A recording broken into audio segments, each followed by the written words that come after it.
3 broken ribs, dislocated shoulder, 4 broken toes right foot, 3 broken fingers right hand, hairline fracture left arm, not to mention the cuts and bruises. Christensen lay in his hospital bed. Bandages, casts, and stitches adorned his beaten body. It had been a week since he'd returned to Kingsmouth, stumbling his way through the front doors of Kingsmouth Police Department with a bag of guns from the Norwood Armory on his back.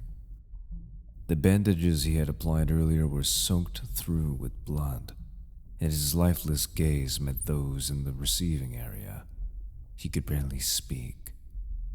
The long drive, fatigue, and injury sustained left him only able to mutter enough words to loosely convey that Norwood was in danger.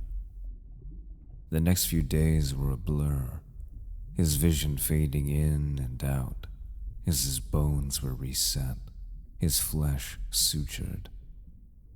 He saw familiar faces between unsettling visions of the black stone he'd seen before. Christensen felt as if he was submerged in the depths. More visions. His heart quickened as he remembered the temple, the water rushing around him as the building filled with that cold death, and his vision faded. Had he died? No, it couldn't be. The man's eyes opened, tiredly scanning the room around him.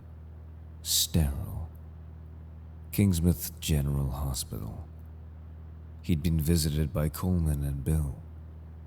Coleman brought a bottle of whiskey, though smuggle might have been a better word, as there was no liquor allowed on the premises. Bill brought a bouquet of flowers and information from the lab in regards to the stone necklace Christensen had brought in some time ago. The lab results were inconclusive, with no knowledge of the script engraved onto the stone surface.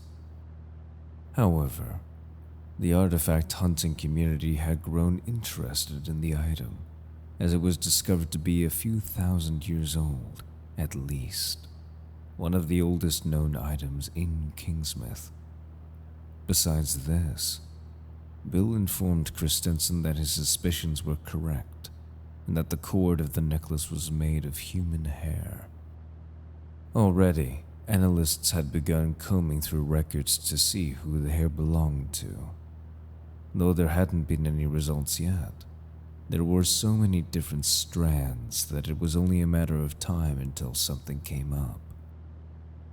The two visited Christensen often, bringing more information on the Jekyll case that seemed to have gone completely cold, his disappearance being viewed as a suicide at sea.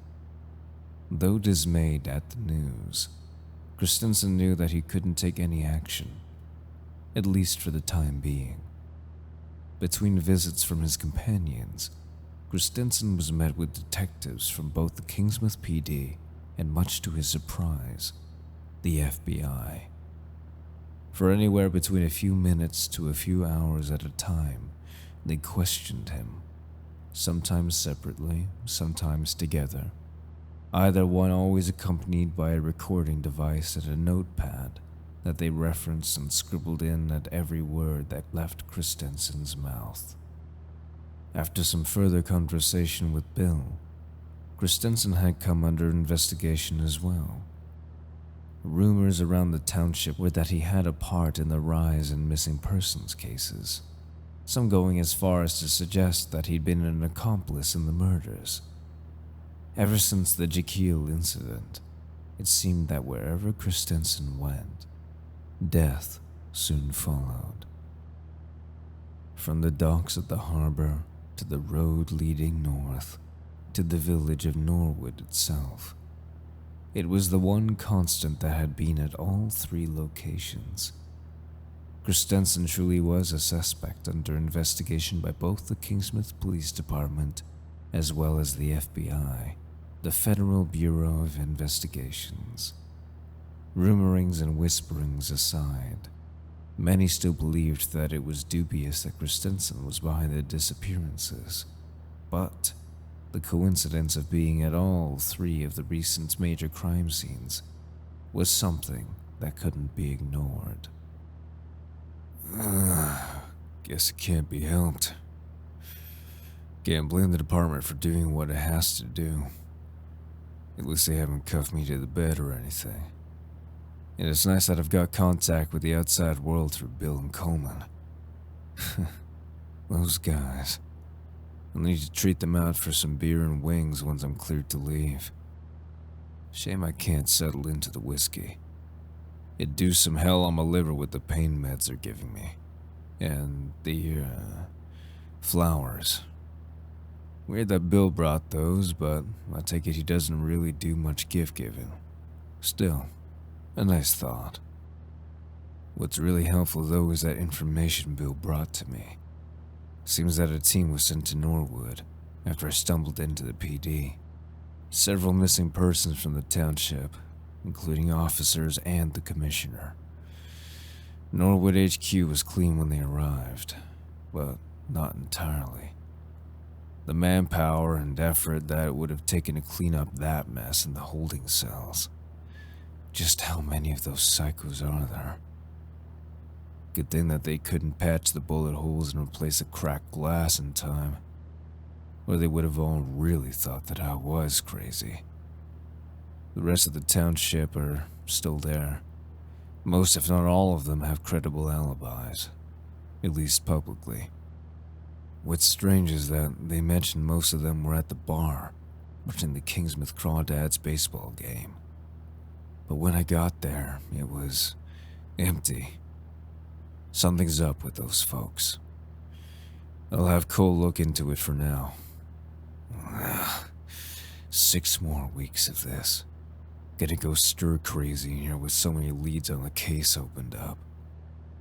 At least Coleman will be checking in on the Jekyll case and investigating Norwood. Bill's taking the time out of his day and a bit of a risk, operating outside of his jurisdiction to check on the Kingsmouth auction house for anything fishy. Guess it's just a matter of waiting for now. Then, once I'm back on my feet, I'll join Bill in his investigation. Still don't know why that cultist had the card on him. But whatever the case is, I can't let that lead die like the rest. Somehow the auction house, it's connected. Wait. Jekyll. He was at the auction house not long before the incident at the docks. The cultist had that auction card on them. It's definitely something. Gotta tell him to hold off until I'm ready to join him.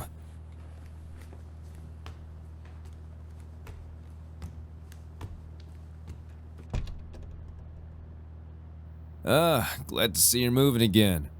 Somewhat. What's the matter? Need to make a call. Sorry, but for now I've been advised that you're to remain in your room until you've been cleared. For the injuries? Sure, it hurts like hell. But the painkillers I've got in me are doing me well. That and making a phone call won't put too much strain on my... Sorry, sir. Out of the question. Please, stay in your room. Rest. From what I heard, you were pretty banged up. Aye, sir. Understood.